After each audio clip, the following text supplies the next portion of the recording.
great to be here. What are other great stories, points that are especially significant for you of your time with the Institute?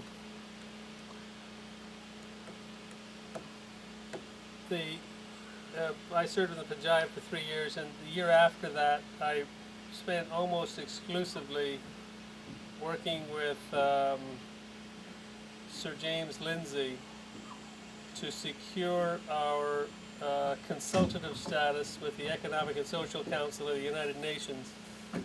And that meant we were living in Chicago, but I traveled to New York frequently, and we would go and visit the representatives of various nations around the world to try to convince them to vote positively when our case came up on the floor of the Social and Economic Commission for approval.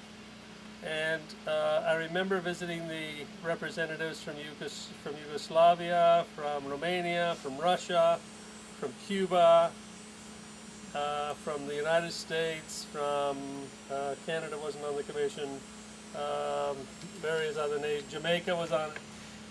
And I remember that the American representative said to us that America would not speak in favor of our approval, because if America was in favor, then all these other countries would automatically be negative. And so they would vote for it positively, but we hoped they would understand, or they hoped we would understand if they didn't speak in favor of our approval. And so round and round, we did the rounds and met all these different representatives, and that was an amazing training in diplomacy and what happens at the United Nations.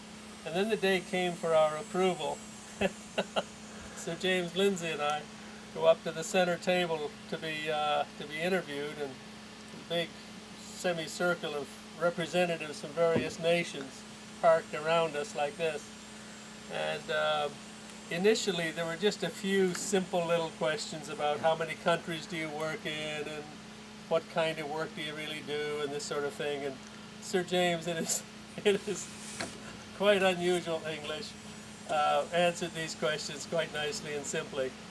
And then the representative from France, of all places, France. Is France the center of the universe or the Institute of Cultural Affairs, I ask you? The representative from France stood up and made this impeccable speech about how great the work of the Institute was, how there should be absolutely no question of our saying yes or no to this. Of course it's a yes. And he invited everybody, and he spoke for 5 or 8 minutes or something, that there should be no question about it, and he invited all the representatives to unanimously support the approval of the Institute of Cultural Affairs. I was rocked. I had no idea he was going to do this. He was not set up to do it. We had met him briefly ahead of time. But apparently, through the work of Desmond Avery, of all people, in Paris, with somebody in government there, a word had come to New York that this guy, who knew very little about the ICA, should make this speech on the floor of this committee meeting, and we got our approval. I mean, it just went to vote immediately, and away it went. We walked out kind of reeling a little bit, because we had no idea. Now, it was good to have met all these other people, because they did recognize us, they knew who they were dealing with.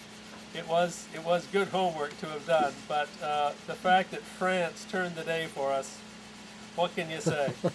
They also gave some nation the Statue of Liberty, didn't they? One time? The French do good things occasionally. Well, and Desmond Avery has always been synonymous with diplomacy, as I recall. Wow. So that was a fun event. That was a very fun event.